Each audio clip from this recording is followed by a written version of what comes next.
Salut poil au cul, bienvenue dans le portrait. Si je vous dis, je n'ai pas échoué, j'ai seulement trouvé 100 façons qui ne marchent pas. Il suffit que ça marche une fois pour réussir. Ça vous parle? J'espère, car aujourd'hui on s'attaque à l'un des inventeurs les plus connus de l'histoire. Entrepreneur prolifique, il s'est illustré dans un très grand nombre de domaines et a sans aucun doute façonné le monde moderne. C'est aussi un businessman qui a su entretenir sa légende et gérer son nom comme on gère une entreprise. De nos jours plutôt critiqué, à tort ou à raison. Vous pourrez vous faire votre propre opinion avec cet épisode. Tout de suite, Thomas Edison. Thomas Alva Edison est né le 11 février 1847 à Milan, dans l'Ohio. Son père, Samuel Edison, est un touche-à-tout très habile de ses mains, ayant exercé plusieurs métiers comme charpentier, brocanteur ou épicier. Sa mère, Nancy Elliott, de son petit nom, fut quant à elle institutrice et aura une très grande importance dans la vie de son fils. En 1854, la famille habite à Port Huron, dans le Michigan, et le jeune garçon est envoyé à l'école publique. Malheureusement, son professeur commence très tôt à s'en prendre à lui, le trouvant hyperactif, toujours en train de poser des questions, et lui dit qu'il est complètement stupide. Du coup, au bout de 12 semaines de cours, sa mère, en apprenant ça, décide de le retirer de l'école publique et lui donnera à présent des cours à la maison. Cet événement est probablement le plus important dans la vie de l'inventeur, car sans ça, il aurait été une personne totalement différente. Nancy l'éveille à tous les domaines et l'encourage à compléter son éducation de lui-même, choisissant d'utiliser son côté curieux à outrance comme une qualité plutôt qu'un défaut. Thomas dévore alors toutes sortes de livres, se rendant tous les jours à la bibliothèque et montre des prédispositions particulières pour la chimie. Nancy décide alors de lui installer un laboratoire à l'étage, et pour ce faire, est obligée de vendre des bijoux en or, car les sous manquaient pas mal à cette période. Après un début d'incendie dû à ses expériences, elle installe son fils au sous-sol pour plus de sécurité. À ses 12 ans, Edison décide qu'il est temps de gagner sa vie et d'appliquer ses connaissances. Il parvient à trouver un emploi comme vendeur de boissons, cigares, etc.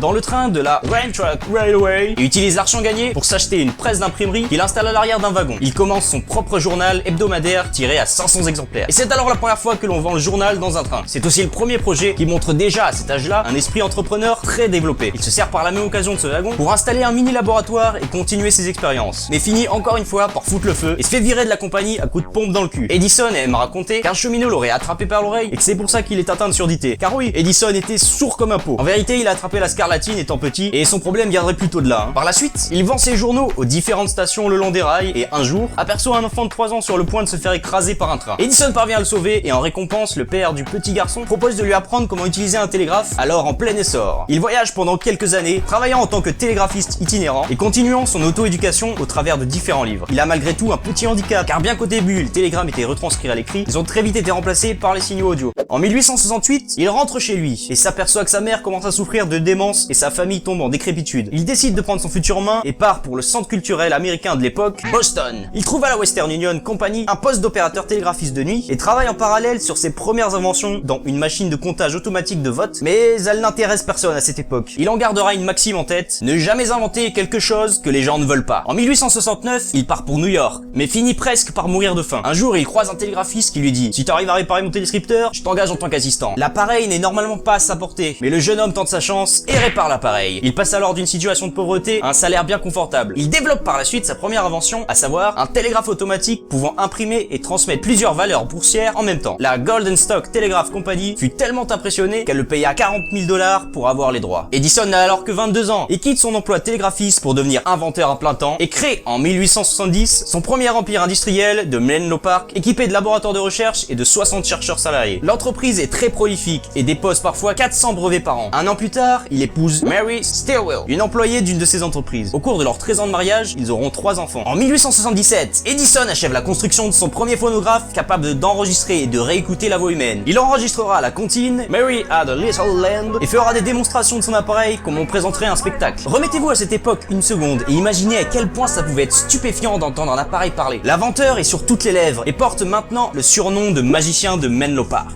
Après quoi, Edison, s'apercevant qu'à présent il ne fait plus que répondre aux interviews et donner des représentations, décide qu'il est temps pour lui de se remettre à bosser. Il part à la campagne pour observer une éclipse, mais reçoit un message de son médecin le priant de rentrer au plus tôt. En effet, l'état de santé de sa femme s'est dégradé très rapidement et elle n'en a plus pour longtemps. Il mettra malgré tout 3 semaines avant de rentrer juste avant son décès, dû à une tumeur cérébrale. Thomas se sentira très coupable de ne pas avoir été là pour elle toutes ces années et mettra à présent sa famille dans ses priorités. En 1878, il se lie avec des hommes d'affaires et fonde la Edison Electric Light Company, et un soir il se dit: putain, mais on n'y voit rien dans cette piole. Ouais, à mon avis, tu l'as inventé. Hein. Tais-toi, s'il te plaît. Et déclare le 14 septembre 1878 à un des nombreux reporters qui venaient frapper quotidiennement à sa porte, qui ferait ce que personne n'avait pu faire jusqu'alors, inventer une façon d'amener la lumière électrique à l'intérieur des foyers. Oui, car jusque-là, il s'éclairait à la bougie ou au fioul, donc vraiment pas très sain, quoi. Après avoir entendu ça, les patrons d'entreprises pétrolières commencent à flipper car ça pouvait les mettre sur la paille. Ils engagent des scientifiques pour tenter de briser la notoriété de l'inventeur et s'arrangent pour que les articles le fassent passer pour un fou. Edison, de son côté, se débrouille pour recevoir des dons de la part des citoyens et se met au boulot. Le problème, c'est qu'il ne parvient pas à trouver quel composant utiliser en tant que filament. Il testera plus de 6000 substances végétales, mais à chaque fois, elles prennent feu beaucoup trop vite, font fondre le verre ou même explosent. Mais un soir, après une partie de pêche, il observe à quel point les fibres d'un morceau de bambou jeté au feu brillaient sans se désintégrer. Et le voilà en possession de son nouvel ingrédient. En janvier 1880, il dépose le brevet de l'ampoule électrique à base de filaments en bambou du Japon en utilisant l'ampoule de James Bowman Lindsay. Par la suite, il développe une compagnie qui délivrera la lumière électrique dans toutes les villes du monde. Il fonde en 1882 la première centrale électrique du monde, lui permettant de produire du courant continu dans le quartier de Wall Street et d'éclairer 85 bâtiments.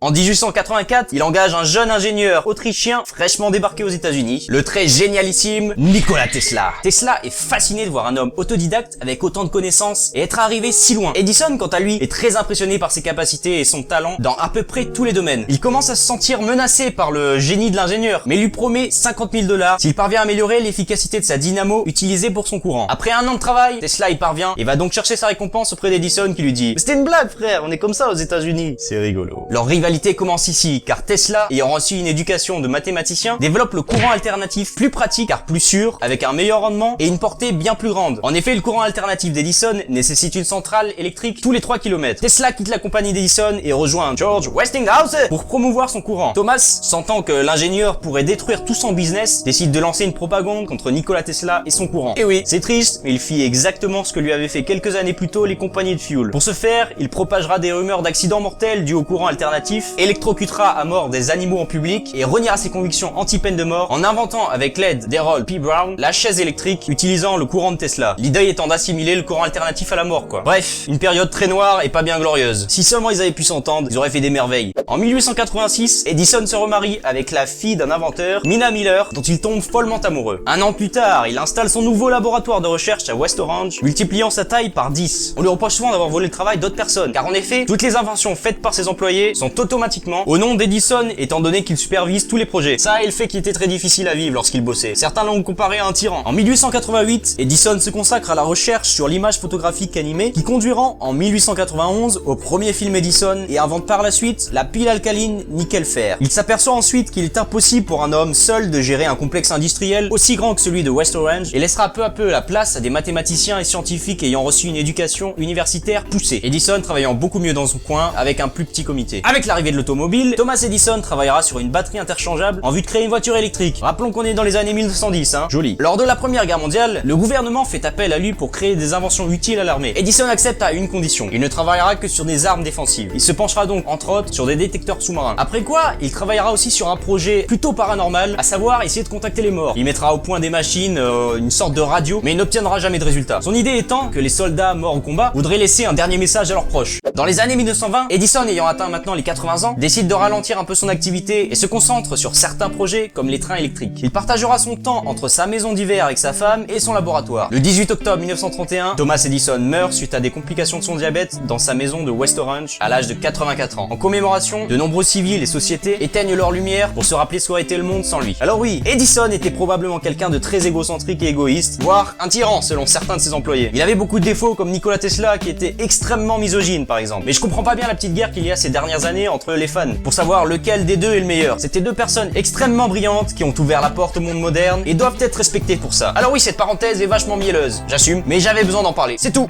Mary had a little lamb, its fleece was white as snow, and everywhere that Mary went, the lamb was sure to go.